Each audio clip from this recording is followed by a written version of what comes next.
Everybody started out, and he said, wait a minute, I have forgotten one thing. The most important part of this day is to me to give everybody a chance to contribute.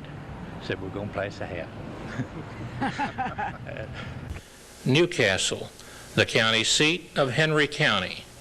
Henry County population is 13,344. Area square miles, 291. Rank, 68th. Henry County is located in the 4th Congressional District. I'm Ben Elston, County Judge Executive of county. Rhonda Carpenter, Henry County Clerk. Leland Payton, Circuit Court Clerk, Henry County. What can you tell us about the county itself? When it was formed, a rough estimate, the era when the county was formed, and was it part of other counties prior to it being on its own? Like as Rhonda said a while ago, I believe probably was formed in early 1800s, and the larger portion of the courthouse was probably built in about 1864. There were originally 3 log structures that housed the court records. The reason we still have some of our most important marriage records and deed records is that the county clerk kept them in his home here in Newcastle, and they weren't destroyed in the fires. Smart man. Okay. Something we like to ask everyone is if there were historical figures that perhaps came through the county, that came from the county, that maybe went into some major political positions, either currently or in the past. Patrick Henry. Back together, will you tell us a little bit about what you've been doing to the courthouse and renovation? Well, I came in office in Judge's office in '76, and we done the complete exterior renovation, and the interior renovation in '77. And just approximately a month ago, we renovated the tires, you can say. If someone said that they decided they'd like to stop through Henry County, what would you tell them to stop and see? Lake Jericho.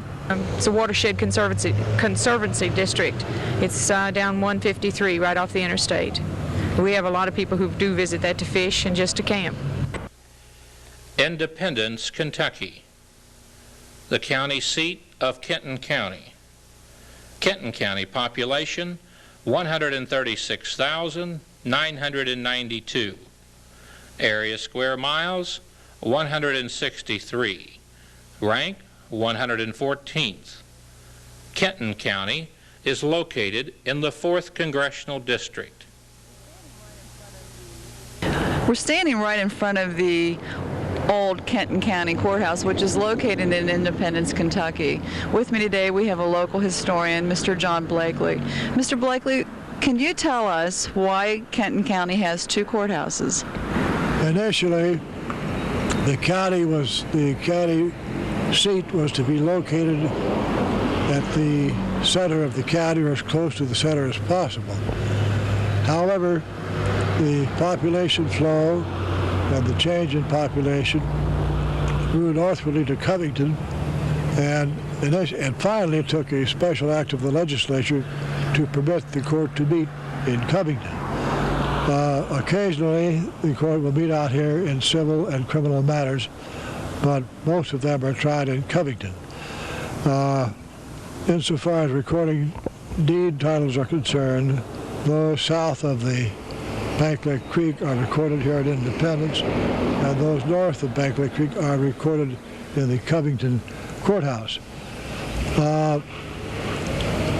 The legislature was petitioned to pass a special act to enable the courts to meet in Covington, and that was done.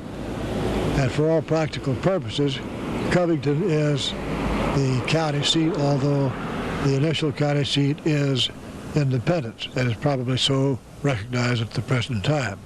Okay. Do you know what the age of this courthouse is? No, ma'am, I do not. I believe this courthouse was destroyed by fire sometime prior to the turn of the century.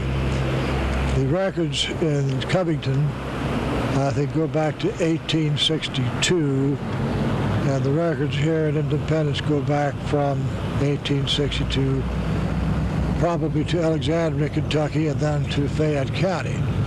The exact age of this courthouse, I believe, is approximately 65 years. Okay. When this county was being formed, was it parceled off from other counties? Yes, Kentucky was initially a part of Fincastle County, Virginia, and when the name was changed to Kentucky County, a short time after that, Kentucky was made into a state. The three original counties were Lincoln, Jefferson, and Fayette. Campbell County is a part of the initial Fayette County. Now, subsequently, there have been many divisions and subdivisions until you have, I think, 120 counties in the state at the present time. Campbell County was formed out of Fayette, part of Mason County, and I believe a part of Pendleton County. Then from Campbell County was taken first of all Boone County and Kenton County, I think in 1834. Okay. The age of the courthouse that's located in Covington, when was that built? Got to think about 1893. I think that was the probable date the Covington Courthouse was erected. Okay. But that, of course, does not exist, and now there is a new... That was torn down sometime prior to 1970, and a new courthouse erected at 3rd and Court Street. Okay. How did Kenton County get its name? From Simon Kenton, the original and I think foremost pioneer in Kentucky. He was born in 1855, I believe, and I beg your pardon, 1755, and died in 1836. I think his career spanned at one time or another the same lifetime of Daniel Boone and of George Rogers Clark, who also spent a great deal of time in Kentucky. Simon Kenton, who went for a while by the name of Simon Butler because he thought he had killed a man in a fight. Simon Kenton had many claims to lands in Kentucky, but he was cheated out of those lands by some people who were pretty sharp. Eventually, Kenton moved from Kentucky to Ohio, and that is where he died. But he was the foremost pioneer, in my estimation, in the state of Kentucky. Okay. I should say the Commonwealth of Kentucky. Right. Okay. This is not so much an historical question, but something we've been trying to do is promote tourism for each county. If someone said, well, I'm going to come into Kenton County, what would you tell them to see? Well, the Basilica, the Cathedral Basilica in Covington, Mother of God's Church. I would advise him, first of all, to talk to the natives. I think the people here are very cordial and they're very open. We have no racetracks such as Churchill Downs nor such as Keeneland, but we do have a new track in Boone County called Turfway, I believe. And we have a lot of local history, old homes, and a lot of old inhabitants, of which I am one. What kind of cultural and sports activities are available to Kenton County? Well, we're located directly across the river from the Cincinnati Reds baseball team, the Cincinnati Bengals football team, and they have developed a rather large following in Kenton County. As a matter of fact, a number of the Bengals and Cincinnati Reds live in Kenton County. John, what can you tell us about governors from the northern Kentucky area? Well, let me start out by saying this. The first 5 governors of Kentucky were Shelby, Garrett, Greenup, Scott, and Madison. Those are the names of the first 5 streets in Covington. The first governor from this area was John W. Stevenson, I believe, sometime subsequent to the Civil War. I could not give you the exact dates, but around the turn of the century, William Goebel was elected governor, at least the Democrats said he was. There was a dispute between him and John Taylor, the Republican, and the dispute went to the legislature, which declared Goebel to be the governor of Kentucky. Goebel was assassinated on the lawn of the old State House in Frankfort in the year 1900. I think it was January of 1900. He took his oath of office on his deathbed, and subsequently J.C.W. Beckham was appointed governor upon his death. There had been a number of candidates from this area since that time, none of which have been successful. With me, I have Mr. Bill Straw, who is a former county employee. Could you tell us a little bit about what you did for Kenton County? Well, the last 10 years of my career as a county extension agent, I was located in Kenton County.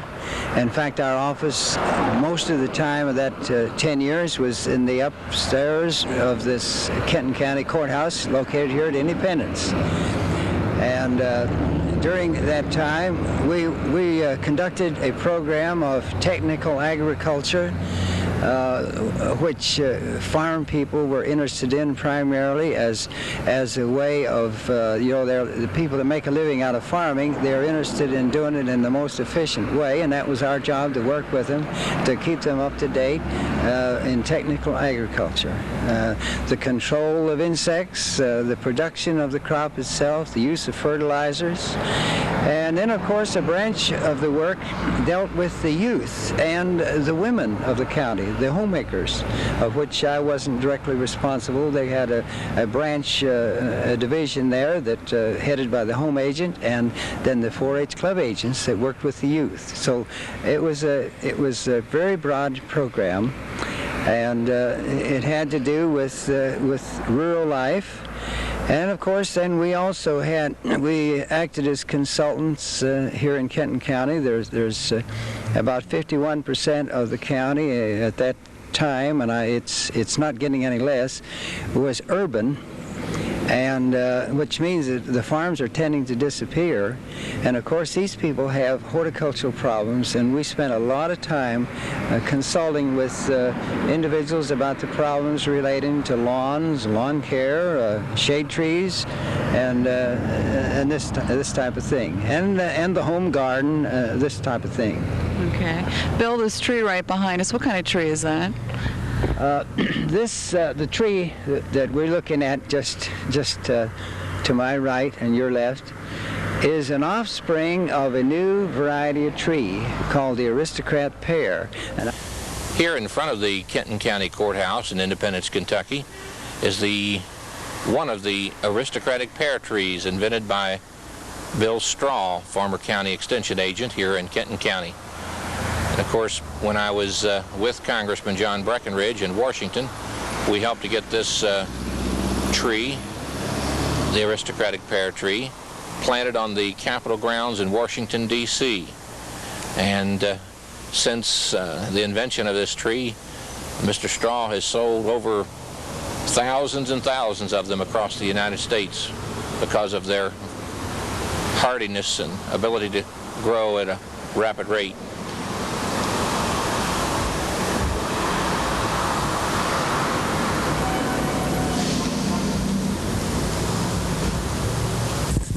The City of Independence originated on 5 acres of land given by John McCollum in April of 1840. This site was designated to be the exact center of Kenton County. Old Independence is approximately 9 miles south of Covington on Highway 17. The enlarged city today extends to Old DeCourcy Pike on the east and within 1/4 mile of US 25 on the west. It is also served by Turkey Foot Road and Highway 16. It is less than 6 miles from the I-275 and Kentucky 17 interchanges. The elevation is 900 feet above sea level, one of the highest points in Kenton County. The present courthouse was built in 1912 after the first one was destroyed by fire. Napoleon Stephen was the city's first clerk. On county and circuit court days, the small rural city gained importance when prominent attorneys and county officers came from Covington to speak and perform their official duties. Fiscal court now meets in the courthouse once a month. Independent City Council meets there 2 times a month, and the Kenton County Clerk's office is located in the annex, where many of the county records are kept. The Independent City Building is located at 5290 Madison Pike. For many years, Independence remained a small rural community of about 300 in population and 1 square mile in area. In 1960, it began to expand by several annexations and now comprises 14.6 square miles and a population of over 9,000.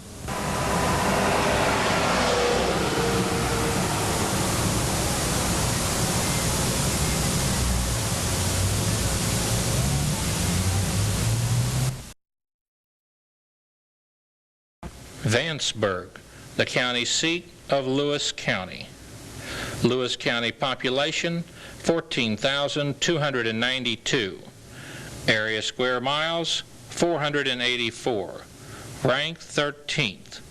Lewis County is located in the 7th Congressional District.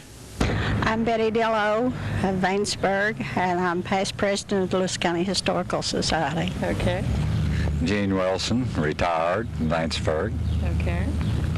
Bill Childrey, City Councilman, Vanceburg. All righty. Betty, what can you tell us about the formation of the county?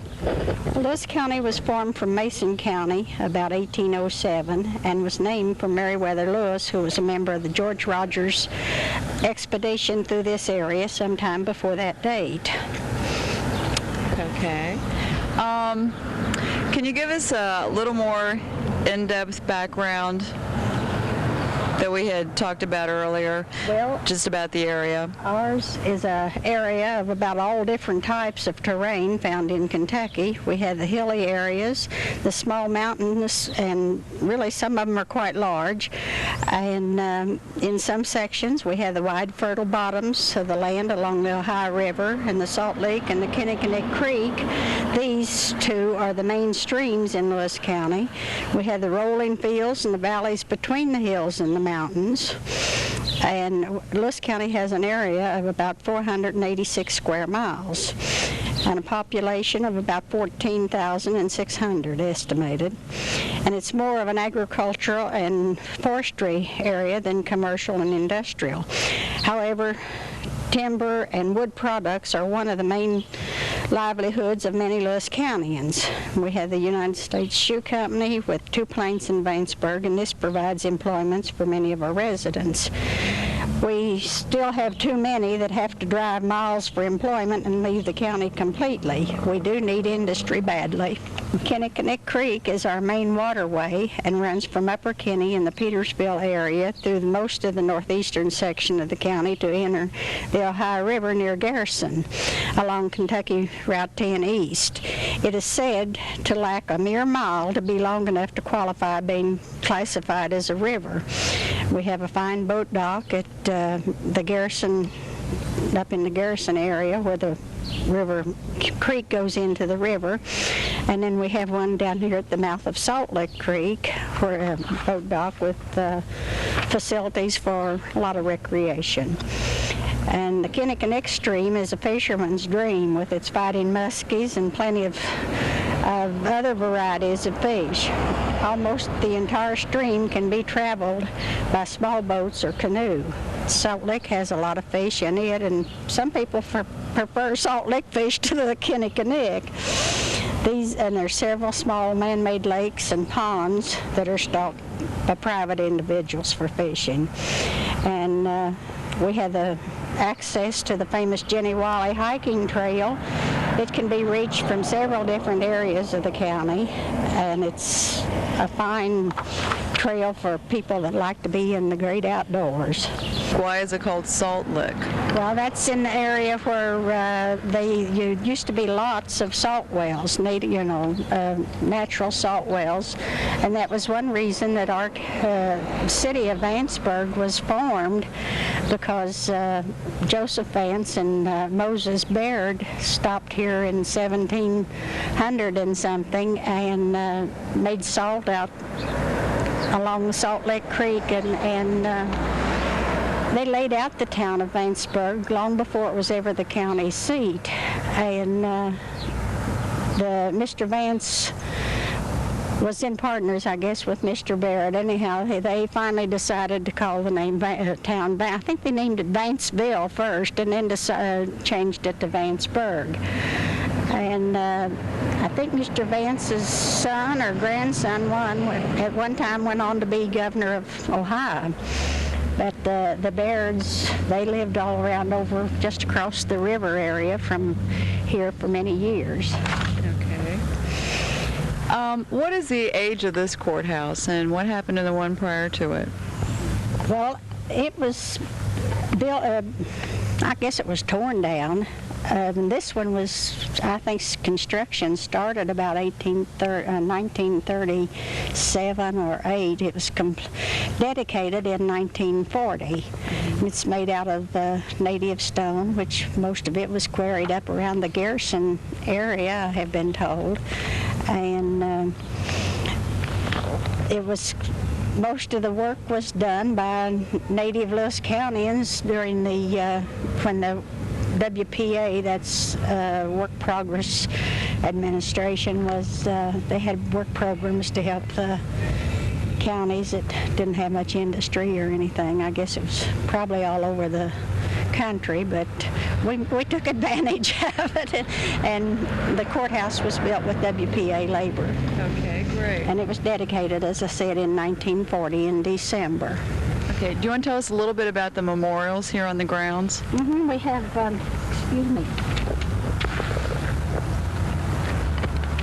we have the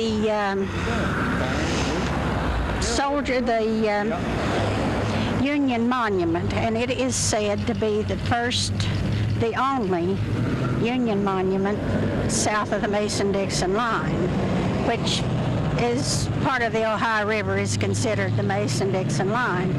And it was built, I don't know whether it was sculptured or cast in concrete or what, I've always wondered, but the money was made up by subscription of the local, the people in the county, and it's dedicated to the ones that lost their life during the Civil War struggle. And my great-grandfather's name's on there. Great. And then we have in front of this Civil War monument is a smaller one that has the names of the ones that I believe died in action during the World War I. And inside the courthouse, there's a listing of names of the ones that died during World War II. And on the side there is the Vietnam Memorial that was just dedicated last July 1986. So we pretty well remembered most of our soldiers. So maybe some of them had a rough time when they come back. I don't know. Okay. I want to ask this council member a question. Can you come back into here? What, as a council member, what do you see as being some of the major problems that your area is faced with? Well, we need industry terribly bad, and as far as I'm concerned, we probably have more industry sites from one end of the county to the other along the river than any place from Pittsburgh to Mississippi. And it's a pity that Lewis County has been forgotten all these years. Seems though the other counties all around us get things, but Lewis County is left out. pretty bad. What about you? What do you think some of the problems are that the county's faced with? Well, we have the industrial sites and have the largest freshwater preserve in the area. It runs approximately 50 miles above Portsmouth and to Maysville, Kentucky. Our main problem is employment and underemployment. At the present time, we're running 25% unemployment, and that is based only on the government figures, and that doesn't take into account the people in the county who never draw their unemployment compensation. Now, I personally left the county for 23 years with a corporation out of Pittsburgh before I retired because of the minimum amount of money that a person could make in this county. We have the largest, longest water front of any county in the state of Kentucky in the mileage. We have some of the best industrial sites. We have no roads. It's a saying in Frankfort that you can go any place in Kentucky and never go through Lewis County. We're setting up here on a point. Okay. But our main thing is employment and underemployment. Okay. Betty, can you tell us a little bit about the school system here? Well, we have a very progressive school system and many dedicated teachers and supervisors. And we have a lot of fine churches and civic groups and organizations, and most of them work hard for Lewis County. And our county has a very nice public library. We're especially pleased with it, and we have a great circulation, and we're fortunate enough to have a bookmobile that travels the almost the entire area of the county about 3 times a week. It goes over the whole county weekly, or the biggest part of it, and it provides books, magazines, newspapers, records, and the talking books, that's for the blind. And it just serves the shut-in people and the people that's in the outlying areas, and we're very well pleased that we're fortunate enough to have the bookmobile. Louisville, the county seat of Jefferson County. Jefferson County population, 683,949. Area square miles, 386. Rank, 37th. Jefferson County is located in both the 3rd and 4th congressional districts. To my right, we have Mrs. Lemille Feltz, who has graciously volunteered to provide us with some information about the county of Jefferson.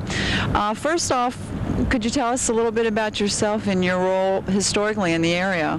Well, I'm Historical Highway Markers Chairman for Jefferson County, connected with the Kentucky Historical Society, and I have been in this position for about 10 years. What can you tell us about the formation of Jefferson County? Well, in about 1780, Virginia formed the Kentucky County, which then was named, then they formed 3 counties out of that Kentucky County: Fayette, Lincoln, and Jefferson County. Jefferson was named for Thomas Jefferson. At that time, he was governor of the state of Virginia, and of course this was still in Virginia. Then also Louisville was founded in 1778 by George Rogers Clark. He came down the Ohio River and with few families and settled on Corn Island, which was just across from Louisville in the Ohio River, which it is now has disappeared. And at one time during Collins' history, when he was writing Collins' history, they could still see some stumps that was left on the island. Louisville was named for Louis the XVI of France. He was king of France at the time during our revolution, and they had a treaty with us, and that was the time that they sent over Lafayette and many of the other French who helped us in winning the war with against England. Jefferson County's border was roughly the Ohio River. The borders were Ohio River, it was south of the Kentucky River, and between the Kentucky River and the Green River. The one thing that really Louisville became important about Louisville's building was the Falls of the Ohio, and that many times they had to take the things off of the boats in Louisville and take them down the river past the falls, which the falls were around 2 and 3 miles, between 2 and 3 miles long. And then they would either build boats or get boats down on the other side and then take the produce or whatever down to New Orleans. And it was at a time, a little bit later, that they built a canal, which made it much more accessible to river traffic. 1806 was the first steamboat here. There was a railroad. The first railroad in this area was the Lexington and Ohio, which was about 1838. Then the canal was built in the early 1800s. Audubon was here at one time. He came as a merchant, but he didn't do much in that respect because he was so busy going out into the wilds and sketching birds and animals that as a merchant he was a failure. But he did spend some time here, and one of his children was born here at the time. Louisville was laid out first in 1773 by Captain Thomas Bullitt, who was an uncle of Alexander Scott Bullitt. And then a little bit later, more of Louisville the town was laid out in 1780 by Colonel William Pope. The courthouse here was designed by Gideon Strock, and was built about 1837. It was first used by the city and the county in 1842. It was completed in 1860 by Albert Fink. And then the City Hall just across the 6th Street was built in 1873. I'd like to mention a little bit about two towns that were just below Louisville. First, it was Cameltown, which was incorporated in 1785, which later became Shippingport, and that was one of the places where they reloaded the materials back onto the boats and on to go on down the river. Then there's another, Shippingport was another small town there that was a very industrial town, but it wasn't long until it became both of them became a part of Louisville. Shippingport is no more.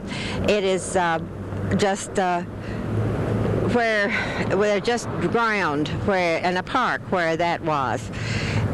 Some of the earliest settlers was Alexander Scott Bullitt, and of course George Rogers Clark, and Colonel Richard Taylor and Hancock Taylor, brothers came here doing some surveying, and Hancock Taylor was the father of Zachary Taylor, and their home is called Springfield, out east of town, and is still in existence. Then there was Locust Grove, owned by the sister of George Rogers Clark, and in fact George Rogers Clark lived there a while in fact, he died there. And then Farmington, James Speed's home, and Lincoln was connected with that. He spent a little time with James Speed, and that was out on the Bardstown Road.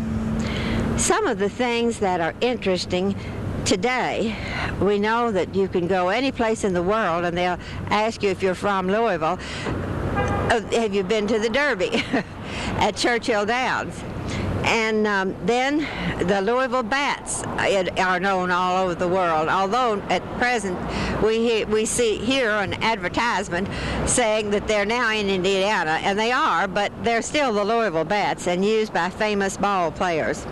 Then the School of the Blind and the printing house for the blind was very early, and it has been in existence here for many years. The Filson Club is one of the best historical clubs in this area, and it is free to the public. Anyone can go there and do any work. We know that right lately the heart surgery has put Louisville on the map, both at Jewish Hospital and at Humana Audubon. And so Louisville has a lot to offer here for tourists, and there are many, many other things. That the Actors Theater is known all over the world. Also, the Louisville Orchestra, and it is a very cultural town, and it has many things of culture, and that is one of the big drawing cards of Louisville. The University of Louisville put us on the map last year, and we hoped that they were going to do it again this year, but they didn't quite make it. But it is a sports town, a very basketball town, especially. In line with tourism, what can you tell us about the park systems? Mr. Olmsted, a very famous architect, came here to Louisville and made the plans, designed the parks here. Cherokee Park, Iroquois Park, and Shawnee, and many others. And he also built streets, boulevards, to those parks, which is very outstanding. And just in the news, just recently, there has been some mention of his work here. And he was originally from New York, and we are very proud of that. Otter Creek Park is down west of the Louisville, but is owned by the city, and it is a very interesting park in that area. It's very natural, and we have a lot of activity down there of all kinds. Is there lodging? Do they have lodging? Yes, they have lodging and dining room, and then various camps for young people and adults too, for that matter. This statue, oh, I wish I knew more about it, but this statue is of Thomas Jefferson, and as I said, he was governor of Virginia at the time Louisville and Jefferson County was organized and was formed. And so we are really proud of the name. He was a very ingenious man. If you've ever been to Monticello, you can realize that he was very creative in many ways. And of course, one of his great reasons for being of fame was because of his signing he wrote the Declaration of Independence, and also was the third president of the United States. Hayesville is the county seat of Mason County. Mason County's population is 17,189. Area square miles, 241. Rank, 89th. Mason County is located in the 7th Congressional District. I'm Mary Louise Duke, and I live in Mason County, and we're now standing in Washington, Kentucky, which is in Mason County. Washington was the first county seat of a very, very large area. The river, of course, meant that lots of people would be using it. It was one of the nation's first highways, of course. and the flatboats came down and landed at what was then Limestone. They came up the hill, only 4 miles, but it took them a whole day to get up the hill with their loaded wagons and the things from their flatboats that they'd brought from home. But in 1790, Washington was the second largest town in Kentucky. It had 500 people in 1790, and it still has 500 people. But it really was a very, very lively place because the county seat was here of this huge area. Parts of 19 counties were made from Mason County, so you know it was a large area at that point. The county seat was a lovely stone building down here in the heart of Washington. It was built by Lewis Craig in 1794, and there were many lawyers out here, but when the Indians became quieted and the steamboat became on the scene, the citizens who lived in Maysville then decided that they would like to have the county seat. So the county seat was taken away from Washington in 1848 and moved into Maysville. Can you tell us a little bit about the courthouse that was here? It was built of stone in 1794 by Lewis Craig, who really was a marvelous stonemason. He had come out here from Virginia. And we're so delighted now that the Kentucky Historical Society has returned the cornerstone of that beautiful old courthouse back to Mason County. The courthouse burned in 1909. But just this past summer, the Kentucky Historical Society gave us the cornerstone, the keystone of that building that has Lewis Craig's initials, LC 1794. So we're just delighted to have that back in Mason County, have it back home. Can you tell us a little bit about the restoration in the area right here?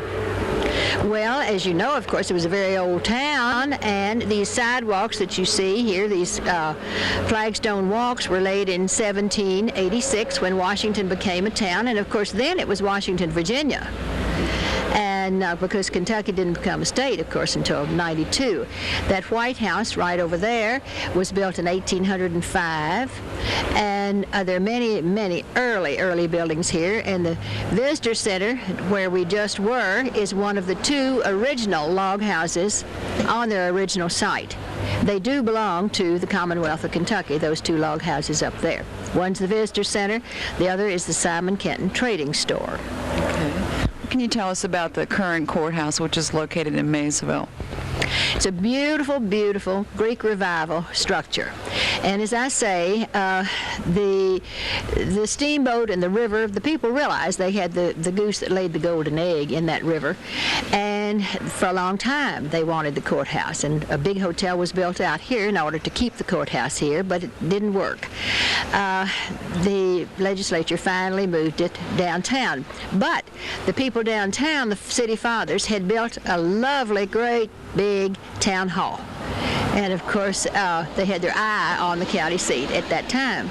So in 1848, the courthouse, the county seat, was moved from Washington into Maysville in this lovely Greek Revival building.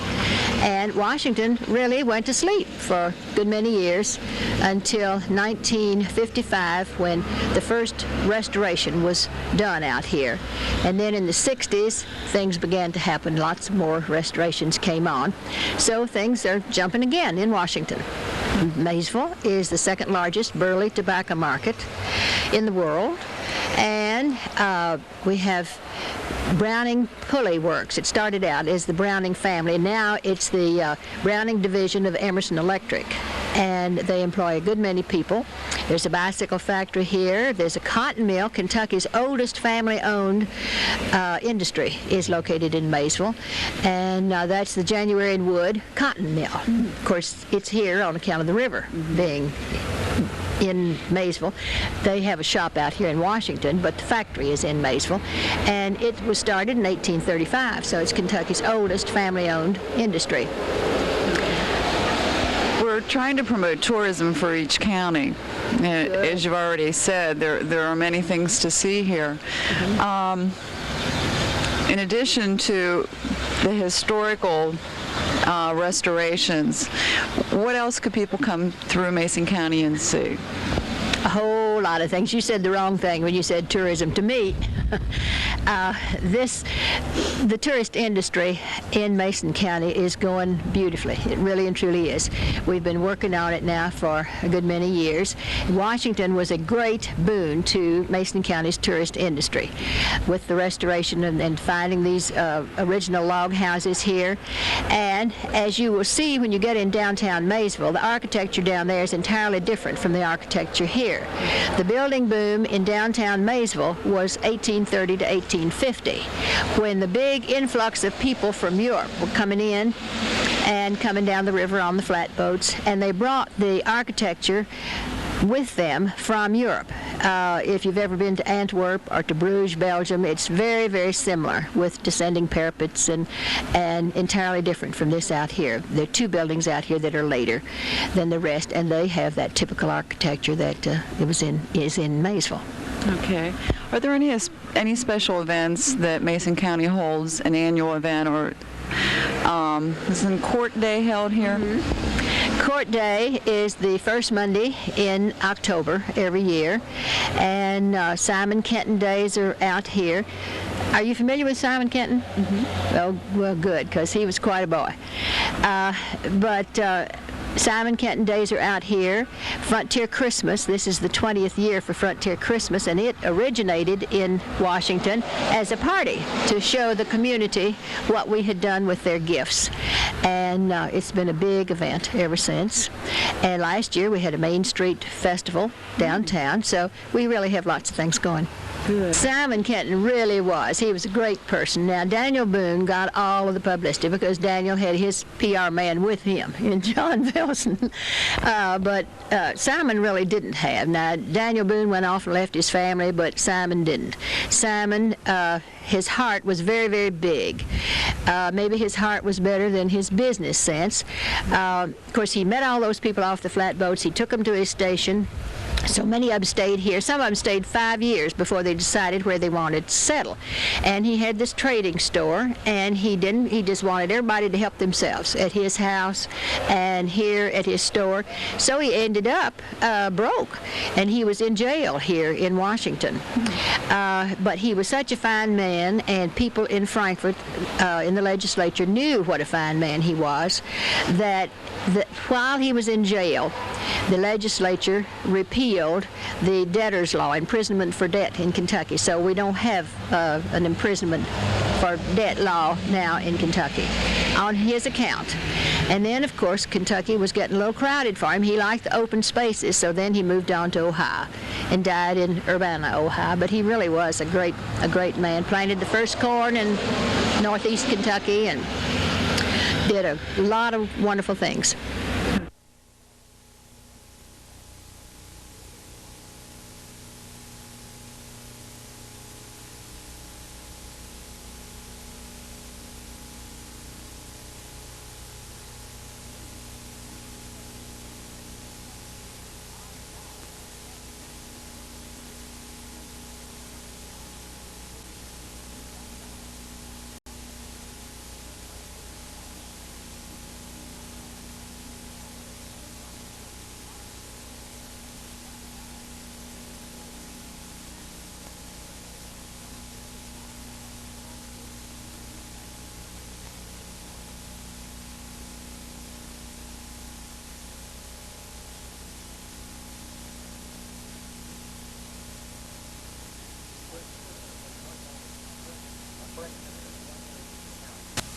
LaGrange, the county seat of Oldham County.